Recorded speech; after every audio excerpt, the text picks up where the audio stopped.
ఒక 10 days back మా client ఒక అతను వచ్చి, సార్ ఒక పాన్ నెంబర్ చెప్తాను, ఆ పాన్ నెంబర్ది సిబిల్ రిపోర్ట్ కావాలి అని అడిగారు.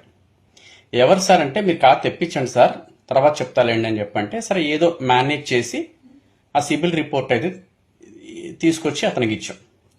నిన్న అతను వచ్చి, చాలా థ్యాంక్స్ అండి, చాలా పెద్ద హెల్ప్ చేశారు నాకు అన్నాడు. ఏంటి అంటే చెప్పంటే, ఆ సిబిల్ రిపోర్ట్ ఇచ్చారు కదండి. ఎవరు సార్, ఏంటి, ఏ రకంగా మీకు హెల్ప్ అయింది అని అంటే, మా పాపకి ఒక మ్యాచ్ వచ్చిందండి. సో అతను చూస్తే ప్రాపర్టీస్ ఏవో ఒక 2 హౌసెస్ ఉన్నాయని చెప్పన్నారు, కారు ఉందని చెప్పన్నారు, జాబ్ చేస్తున్నాడు, సాఫ్ట్వేర్ జాబ్ చేస్తున్నాడు. బట్ బయట ఎంక్వైరీ చేస్తే కొంత ఫైనాన్షియల్ ఇండిసిప్లిన్ గా ఉంది అని చెప్పని మాకు రిపోర్ట్ వచ్చింది, అది చెక్ చేద్దామని సిబిల్ రిపోర్ట్ అడిగాను సార్. దానికి దీనికి సంబంధం ఏంటి సార్ అని చెప్పంటే, సిబిల్ రిపోర్ట్ లో మనకు అన్ని డీటెయిల్స్ వస్తాయి సార్ అని చెప్పని, అండ్ అందులో ఏమున్నాయంటే చెక్ బౌన్స్ కేసెస్ ఉన్నాయంట, అండ్ క్రెడిట్ కార్డు సెటిల్మెంట్స్ ఉన్నాయంట, క్రెడిట్ కార్డు ఓవర్ డ్యూస్ ఉన్నాయంట, and enquiry, CIBIL enquiry almost 52 times enquiries చేసినట్టుగా ఉన్నాయి. In addition to that housing loan ఉందంట, కార్ లోన్ ఉంది, అండ్ చెక్ బౌన్సెస్ చెప్పా కదా ఇందాక, ఇవన్నీ ఉన్నాయంట.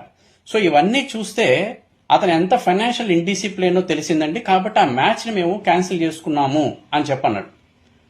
ఓహో, సో ఆడపిల్ల పెళ్లి చేయాలి అని చెప్పానంటే అబ్బాయి క్యారెక్టరే కాకుండా, ఫ్యామిలీయే కాకుండా క్రెడిట్ స్కోర్ కూడా చూస్తారు, అది సిబిల్ రిపోర్ట్ ఈ రకంగా కూడా హెల్ప్ అవుతుందని చెప్పిన విషయం నాకు మొట్టమొదటిసారి తెలిసింది.